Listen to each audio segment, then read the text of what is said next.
Close your eyes for a moment and imagine a world at war. A world where entire cities burn, where millions lived through something that felt less like history and more like hell on earth. On September 2nd, 1945, the Second World War officially ended. But the truth is, no one will ever know its full cost.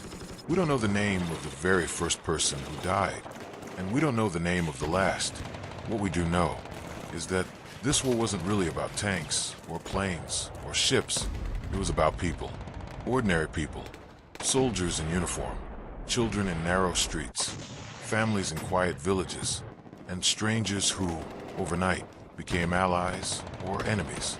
Tonight, I want to take you into one of the darkest chapters of that war. A place where history changed forever. Before we begin, tell me, where are you listening from tonight? Which city, which country is hearing this story right now? A world on the edge. By the spring of 1942, much of the world seemed to be falling under the control of the Axis powers. World War II, led by Adolf Hitler, along with Benito Mussolini and Imperial Japan, they controlled vast lands and millions of lives. Europe trembled. The German army had swept across the continent and deep into the Soviet Union.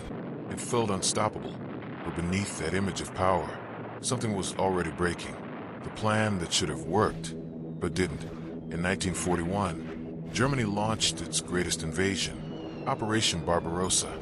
Millions of soldiers, thousands of tanks, endless confidence. The plan, simple: defeat the Soviet Union quickly, before winter came. But winter did come, and with it failure. The German army reached the outskirts of Moscow and stopped, frozen, exhausted, unprepared. A new gamble. In 1942, Hitler made a bold and dangerous decision. Instead of attacking everywhere, he would strike south. His goal wasn't just victory, it was oil. Because without oil, no tanks could move, no planes could fly, no war could continue. But there was one city standing in the way. A city on the Volga River. A city that carried a name. Stalingrad. The city before the storm. Before the war reached it, Stalingrad was just another industrial city. Factories, smoke, workers, children playing in the streets. Life wasn't easy, but it was normal. Until one summer, when everything changed. People began to feel it. Something heavy approaching. Planes in the distance. Distant gunfire. Whispers of war getting closer. Still many stayed. Not because they were fearless, but because leaving wasn't an option. The day the sky fell. Then came the bombing. Without warning, the sky screamed. Thousands of tons of bombs fell on the city. Homes collapsed. Factories exploded. Fire spread everywhere. Within days, tens of thousands of civilians were dead. The city turned red, like the end of the world. And yet, it didn't die. A city turns into a battlefield. Something strange happened after the destruction. The ruins became weapons. Every broken wall, a hiding place. Every staircase, the trap. Every building, a fortress. German soldiers entered expecting a quick victory. Instead, they walked into a maze. They called it Rat War. Fighting room by room, floor by floor, sometimes wall by wall. In some places, Germans and Soviets were just meters apart, separated by rubble, the invisible threat.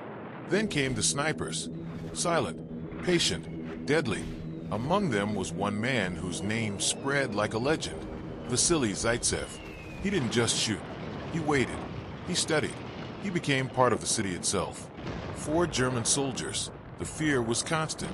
You didn't know where death would come from, only that it would. The trap closes. While the battle raged inside the city, something much bigger was happening outside. The Soviet army was preparing a counterattack, a massive one, Operation Uranus. Instead of attacking the strongest German troops, they struck the weaker allies guarding their flanks. Romanian, Hungarian, Italian forces. Within days, those lines collapsed. And suddenly, the German army inside Stalingrad was surrounded, trapped. The frozen nightmare. Winter returned.